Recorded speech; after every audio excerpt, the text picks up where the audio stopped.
and welcome to Project Zion Podcast. This is your host, Robin Linkhart, and today our guest is Joelle White, who was recently set apart as a president of 70 in Community of Christ.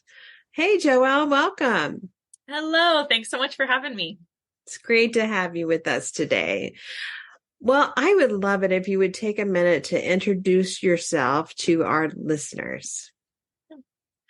Well, as you have already mentioned, my name is Joelle, and I was recently set apart as a president of 70. But kind of the more basic stuff about me is that I currently live in Washington, D.C., where I work for the Chesapeake Bay Mission Center and Community of Christ. I live there with my 6.5-pound dog who just joined us for this PZP recording. I hope that she'll stay quiet as we share. Can you tell us a little bit about your family and how long you've worked for the church as an employed minister? Yeah, so I am the youngest of 6 children. I grew up as the baby of the family, which was wonderful.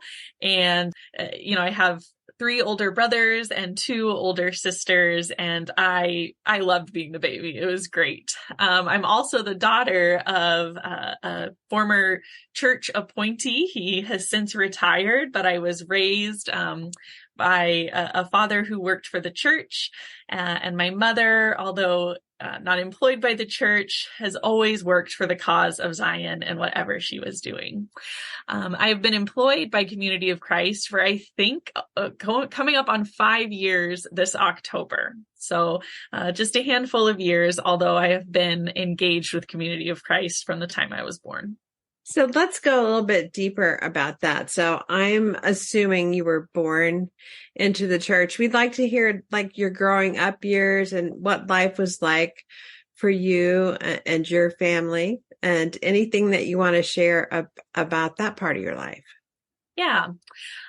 That's a really interesting question, specifically as I share the answer on a kind of church-related podcast, because for me, Community of Christ has always been woven into my life in different ways. It's always kind of been, at least in the background, a daily part of my life. I didn't really know life apart from it. And that's because I grew up in Blue Springs, Missouri, which is just 20 minutes away from the World Church headquarters. And so on weekends, we'd attend different church events and things like that. So for me, the norm was kind of swimming in a Community of Christ space. That being said, I also, did non-church things as I was growing up. So I played a lot of sports. I played softball. I grew up with brothers who were very into sports. And so I was willing to try any of those things. I also debated in high school. That was a big part of my life. You mentioned that your dad is an appointee minister, recently retired. Did that appointment ministry mean that your family traveled with him? To a certain extent, yes. When I was growing up, I would have the opportunity to go to various reunions with him throughout the United States. And so, yes, there were times when we would travel with him. But that also meant in times when we couldn't travel, whether it was because, we had school or other things going on, that meant that he was away from the home doing some of that church work. So I remember kind of this balance of sometimes being able to go along with him, but also sometimes having to send him out and being at home waiting for him to come back. So you talked a little bit about your growing up time, and it sounds like in debate, you were in high school in debate. Anything else in high school that comes to mind to you? Well, I played softball through high school, so that one is another one that took up a lot of my time. But that's also kind of when I started to own personal ministry. I had, been involved in church growing up, but I hadn't really taken on myself. And so in high school, I started working with this after-school kids program that my mission center did, where we would kind of have fun activities and snacks and games and build relationship and talk about peace and other important things like that. And so the first time that I really engaged in that type of thing was probably when I was a freshman or sophomore in high school. So tell us a little bit about your personal journey with God and faith. As a child, and then, as you say, you kind of got into a ministry expression of that faith in high school. Yeah. So I think that growing up, there was never really a question about my involvement with faith, not because my parents forced it on me or anything like that, but just because it was such an important part of our community and our lives. So the congregation that I went to, knew me from the time that I was a baby. My grandparents went there as well. So it also had some kind of family connections. And so it was never something that I really questioned or thought about alternatives to. It was just something that I did.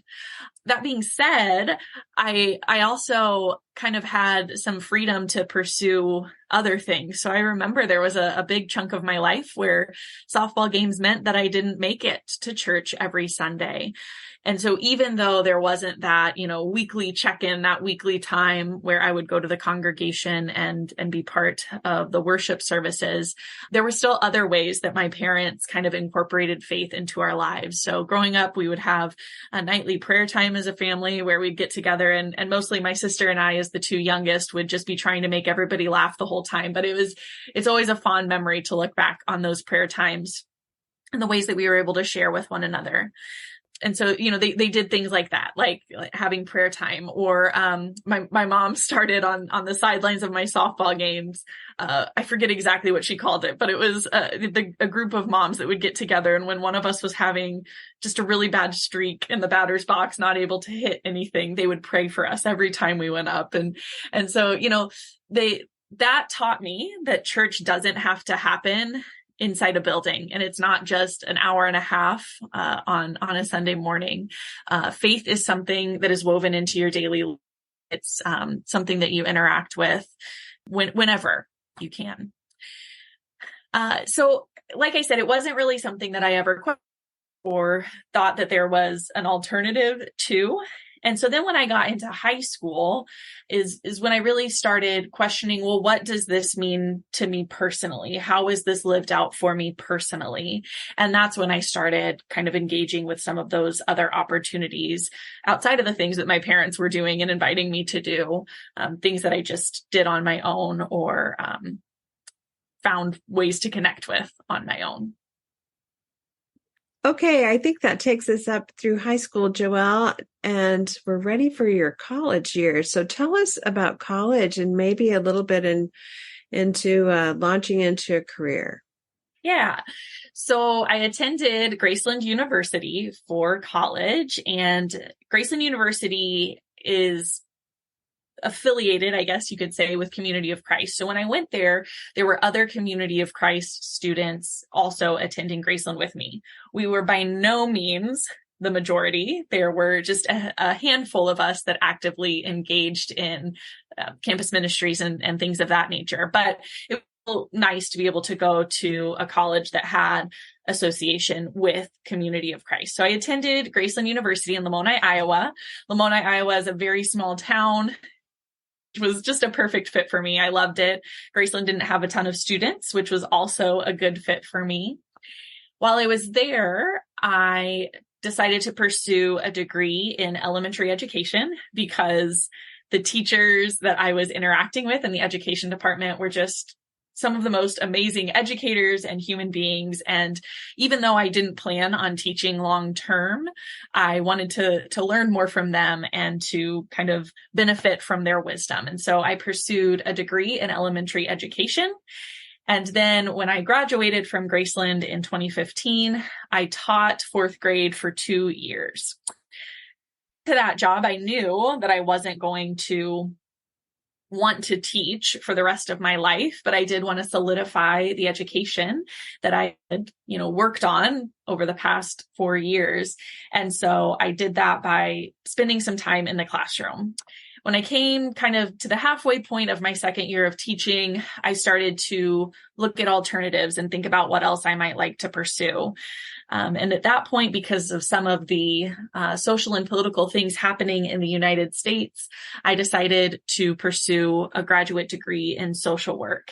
And that really felt like it was meant to be, because as I was, preparing to apply for the social work program and reading through the social work code of ethics, I began to notice very obvious overlaps between their code of ethics and Community of Christ enduring principles. So things like worth of all persons was a predominant element of social work. And it was a way that it allowed me to live out my faith as I pursued furthering my education.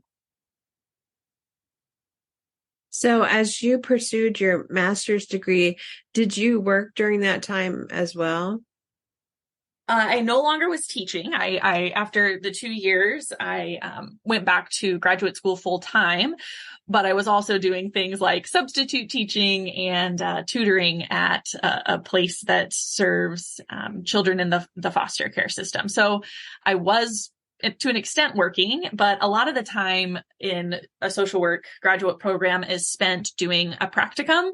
And so in addition to the classwork and the different assignments associated with that, I was also doing practicum work quite a bit of the time. Yeah, that takes up a lot of that type of degree program. My daughter is just finishing up in counseling master's work. Yeah. And this whole last year, it's been tons and tons of practicum clinical work of that nature. Okay, so that takes you, 2018, 19? Is that up? When did you graduate with your master's? Yeah, 2019, May of 2019. So tell us what brought you to working full-time with Community of Christ as an ordained minister. Yeah. So when I finished my social work master's, I didn't know exactly what career I wanted to pursue. And I won't get into too many details here because it would probably just bore listeners. But when it comes to social work, a lot of people with that degree will work in a clinical setting. They'll do counseling and that kind of thing, which is referred to as micro social work because you're working one-on-one with individuals. But I was really interested in something social work, which meant that I focused on the systems and trying to fix the problems in our society that were creating unjust and unequitable conditions for people. The problem with that is that the people who work in the macro sphere don't realize how valuable a social work background can be in a lot of those positions. And so it's really difficult to kind of find places for social workers to live out some of that macro social work education that they pursued. And so when I was coming up to graduation, I had no idea what I wanted to do and what jobs I wanted to be looking for. I was just kind of applying randomly, but also kind of keeping an eye on things in Community of Christ. At the time when I was graduating, even in my undergrad, there weren't a lot of opportunities to work for Community of Christ.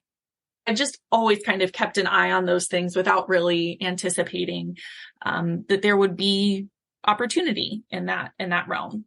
But then a certain Robin Linkhart reached out to me about the possibility of applying for a position in Utah. And so I filled out the application and went through the interview process.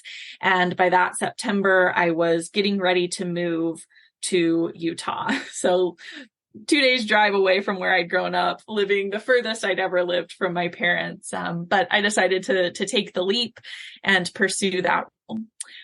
And once I was out in Utah, I had the wonderful opportunity to work with and learn from other amazing ministers who'd been doing this work longer than I had. And I also got to engage with different people in relationship, other people's faith journeys. And so that was really wonderful.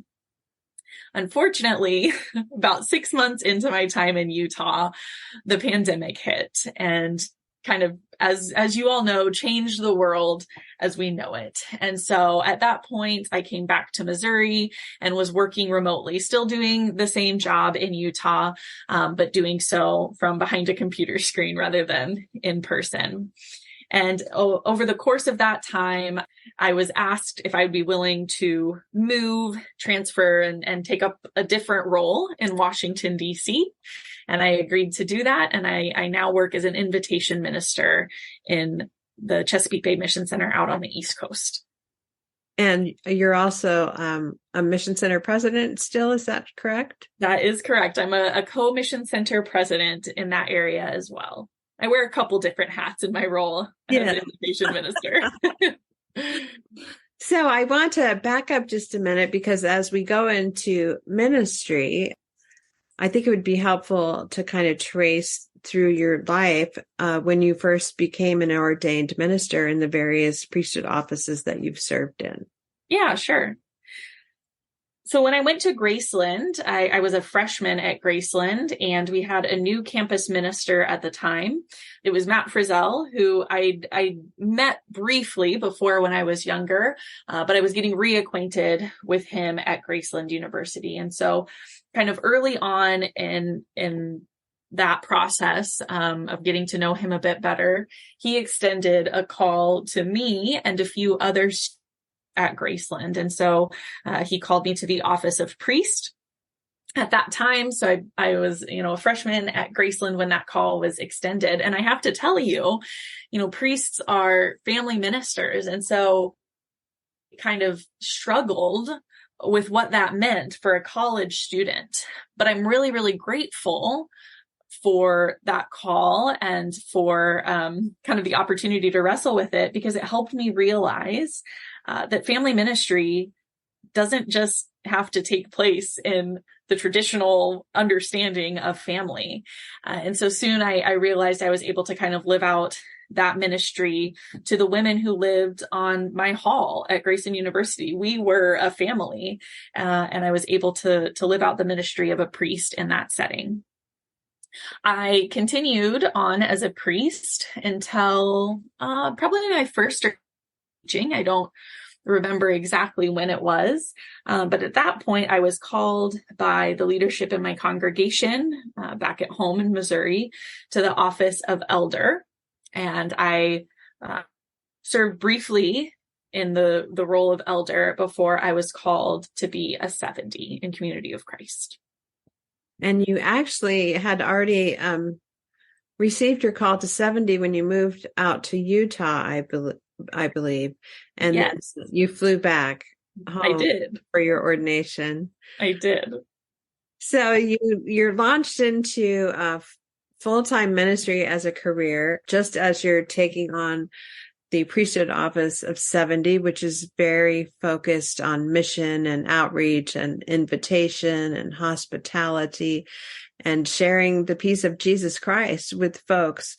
And in Utah, you were in the thick of that, walking with people and seeing how their experience and community of Christ was opening them to new ways of experiencing the Holy Spirit in ways that were transforming and healing. Can you tell us a little bit about that ministry before you went into the pandemic? Yeah. So what was wonderful about that ministry and that role was that I had the opportunity to listen to people and to benefit from their willingness to vulnerably share their experiences. A lot of them were in the midst of some pretty difficult faith transitions and some, really painful things that happened as a result of that. And they were having to ask some really difficult questions. But in the midst of it, they were willing to let me walk beside them, which I think is really brave of them and is something that I'm really grateful for. And so in that role, I got to listen to stories and kind of offer opportunity for new ways of encountering God and experiencing the divine. And so, you mentioned that I just begun my ministry as a 70 at that time. And I don't think that I'd really taken the opportunity to reflect back on it until I just heard you kind of rephrasing the ministry of 70. And I think that it really was a great place to live out that ministry because, there opportunity to extend hospitality in various ways, whether it was in individual relationships and engaging with people on a one-on-one basis, being hospitable in that sense, or whether it was, the whole congregation practicing hospitality together as we opened our doors for any person who might stop by that week with different needs and different things weighing on their hearts. And so it was a great place to practice hospitality and to learn more about it. But it was also a really good place to explore Christ's peace and offer Christ's peace to other people and to recognize the many dimensions of Christ's peace.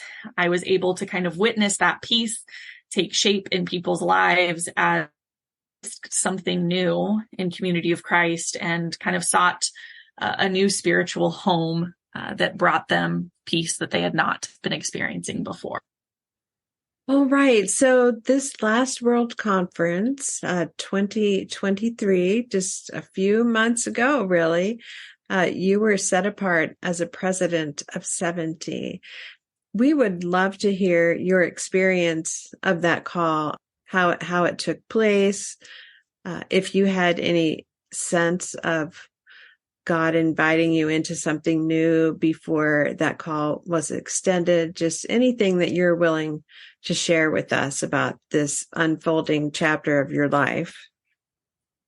Yeah. So again, this, as you mentioned, this is fairly recent. And so I'm not sure that I've had a good amount of reflection time to think back on it, but I'll do my best to articulate it anyway. So I have to warn all of the listeners out there, if you ever get an email saying that there is an opportunity for ministry, just know that you're about to be asked to take on a new role or to accept a new priesthood call. And so I received an email.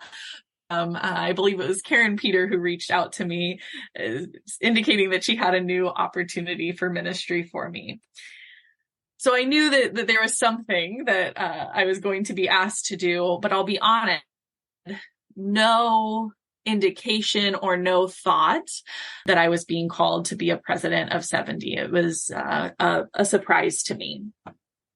At the same time, even though I didn't anticipate that specific call, I will say that each time a new call has come, there's been a feeling of discontent, and it's not one that is constant or that, takes away from my involvement in the church or the things that I'm doing, but it's just kind of this, in quiet, calm moments, this sense of, there being something more or something new coming around the bend.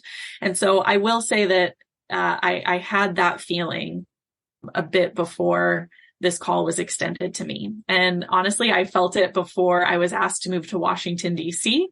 And I felt it before I was called to be a 70. So it's a feeling that I've had before, and I'm coming to recognize more as it comes. So Karen asked me to consider taking on this call. And I wasn't 100% sure that I was going to accept it. But Karen was willing to give me some time to kind of think about it and pray about it and engage in some spiritual practices around it. And then I ended up accepting the call.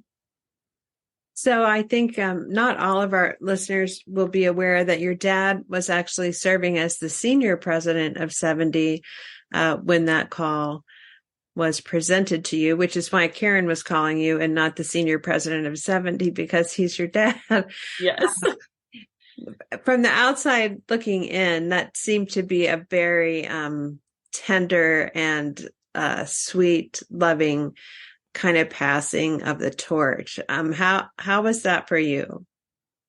Yeah. So it when I was first called to 70, I remember coming downstairs because I'd been given that call while I was still living with my parents. And I was given a Zoom call by the apostle and another member of the Council of Presidents of 70. And so dad, of course, knew that I was being called to be a 70. And so I had no clue. And I came downstairs and I said, you couldn't even warn me. You didn't even tell me this was coming. And so when this call to be a president of 70 came, it was a similar thing and kind of a light joking moment, while underneath, a very kind of important shared spiritual experience. And it was interesting to kind of be in that dynamic with my dad, especially as he was preparing to retire, and trying to balance, asking him to share his experience and wisdom while also allowing him to kind of transition away from the space that he'd been in most of my life and trying to give him space to do that. And so, it was, an interesting situation to navigate, but one that will always be a special memory. And Robin, you mentioned from the outside looking in that it seemed to be a very tender moment. So the morning that I was set apart with two other individuals, Umberto Rosario and Joey Williams. And, the three of us were kind of all sitting together on the front row in the temple. And my dad's going through all of the different things that have to be said, as we go through the setting apart. And then, he finally gets done with all the stuff. He's held back his tears the entire service. And then at the very end, as he's welcoming us all to the council, he starts to cry and has to stop talking. And in that moment, Joey leaned over to me and whispered, I always knew that he loved me. And I about lost it on the front row laughing, knowing that those tears were, for me as his daughter, but being able to laugh about it in that moment as well. Yeah. So tell us how this new chapter has been. You've just finished up, I think this is your second round of meetings, because you had meetings right after World Conference, didn't you? Well, we had a day of meetings after World Conference. So this is the first time that we've really engaged in that week-long process together as a council. And I'll be honest, I'm still learning a lot, still getting a lot of things figured out and figuring out specifically what my role on the council is and what unique things I have to contribute. But it's been a really good week. Literally, we just got done a few hours ago with our meetings, and it's been really good. We've had the opportunity to build relationship with one another, to talk about the future of Community of Christ and the mission of Jesus Christ, and to learn from one another, because we do come from such different contexts. And so really this past week has been a reminder to me about what it means to be a worldwide movement. I live in Washington, D.C., which is in the United States of America. And so I oftentimes, my focus is very centered around the United States experience. And so being able to serve on this council is really wonderful, because I get to hear how Christ's mission is taking shape in places outside of the context that I find myself in every single day. So it's been a good experience. I'm still learning a lot. I know I have a lot to learn, but I'm really grateful for the companions that I have on that journey. So we currently have 7 presidents of 70. I'll tell you what, all this stuff, the names, and you can tell our listeners where that person serves. So the senior president of 70 is Karen Peter. Mm-hmm. And Karen serves kind of on the western part of the United States. That is Karen's field. And what is your field? I am the Central USA and Northeast USA mission fields. And our other USA president of 70 is Larry McGuire, and he has part of the US and what's his international assignment? Yeah, so he has the Southern US, and then he also works in the countries in Africa as well as India. And then John Glazer. Yeah, so John Glazer is kind of an interesting case, because he is supporting another of the oncoming presidents of 70, although that role he's kind of transitioning but he serves in Canada as well as Mexico. And Adam Wade, who is also the secretary of the council, where is he serving? Yeah, Adam lives in Australia and serves in the Asia Pacific mission field. And then we have Joey Williams. Yes, Joey just moved back during the pandemic to Independence, Missouri, but he serves in Europe. And last but not least, Humberto Rosario, who you mentioned was set apart the same day as you. Yeah. Humberto is from the Dominican Republic, and he serves in the Central and Latin American mission field, I believe. Yeah. And that's such an internationally diverse group of folks. Yeah. Okay, so let's look at some global concepts now as far as big ideas. When you think about Community of Christ, what are your hopes for the future? And how do you see God moving in the world in ways that connect with the Community of Christ and God's invitation to boldly follow into the heart of God's vision for all creation? Yeah, I think the thing that continually calls me back to Community of Christ and has kept me a part of this community throughout my life is our commitment to Zion, the peaceful kingdom of God on earth. And more than Zion and peaceful kingdom, I really like the term shalom. I believe that we are being called to God's shalom, which is God's preferred future for all of creation. And so I think that is what kind of on a large scale Community of Christ is being called to participate in. But I think that we are also kind of playing one instrument, and an important instrument, in a larger orchestra. And so as we move forward, I'm really interested in seeing the ways that we learn to play with the other instruments. And to a large extent, we've already done that. And I'm excited for us to continue doing that. And so I believe that there are others who are also about this of creating God's shalom and living that out in very real ways in our communities. And so as I look at the future of Community of Christ, I think that's, but I also think that we have a unique call to be peacemakers, to follow Jesus, the peaceful one. That doesn't mean that we are the only people in the world trying to build peace.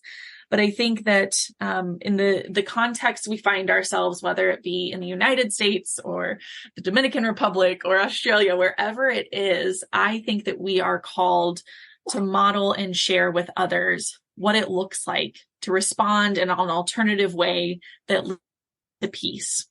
And so to me, that's what I'm really excited for in the future of Community of Christ is us learning new ways to people in communities who are peacemakers, who bring about reconciliation and who help us find alternative ways that bring us closer to God's shalom.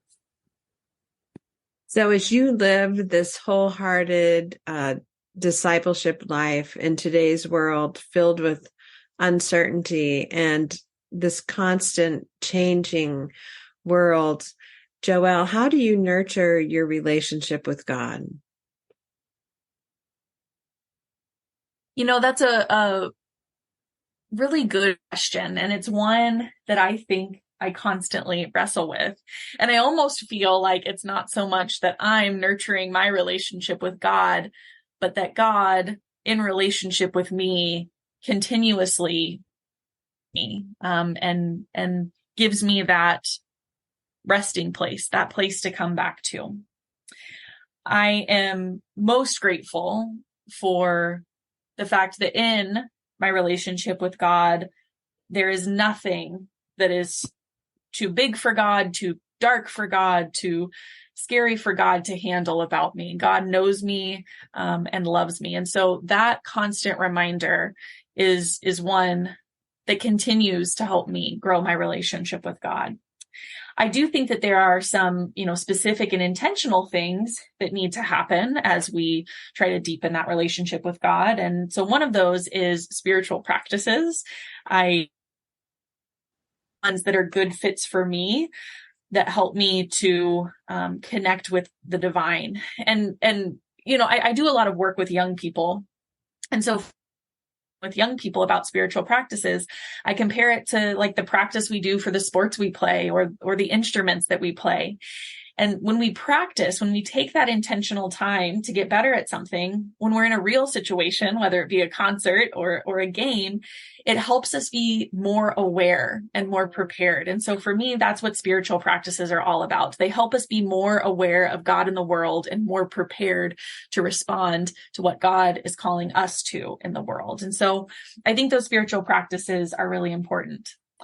In my mission center currently, also really leaning into the idea of discernment. And I'm so grateful for the congregations in that mission center who are willing to kind of learn with me as we discern together what it looks like for us to be a community of Christ in the context that we find ourselves in. And so I'm learning more about the discernment process, and I believe that is helping to nurture my relationship with God.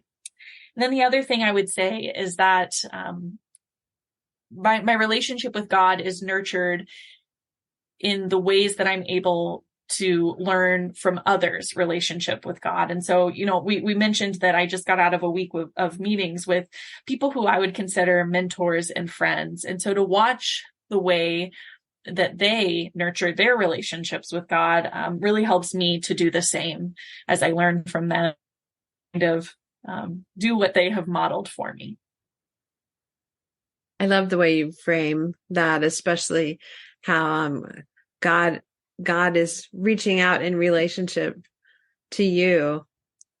I love that sense of framing, that God is the one who loves us first, right? Who's reaching out to us first and is there no matter what. Yeah. Well, Joelle, is there anything else you'd like to share with us today? I can't think of anything specifically, but I just want to say thanks so much for inviting me to share a bit. And I look to hopefully meeting with some of the listeners as I am out in the mission field over the next few months. Well, thank you for being with us today, Joelle. If you would like to hear more from Joelle, I invite you to check out the following episodes on projectzionpodcast.org. Episode 236, where Joelle talks about ministry in Utah. Episode 366, where Joelle talks about providing a Utah kids camp online during the pandemic. Episode 505, and Joelle talks about ministry in Washington, D.C. with lots of innovative approaches. And Extra Shot 68, where Joelle talks about our small group resource, Sacred Space, and writing thoughts for children. You can also visit Community of Christ YouTube channel and put Joelle White in the search bar to find sermons and talks from Joelle. And as always, a very special thanks to you, our listeners, for spending a portion of your day with us. This is your host, Robin Linkhart, and you are listening to Project Zion Podcast. Go out and make the world a better place. Take care. Bye-bye.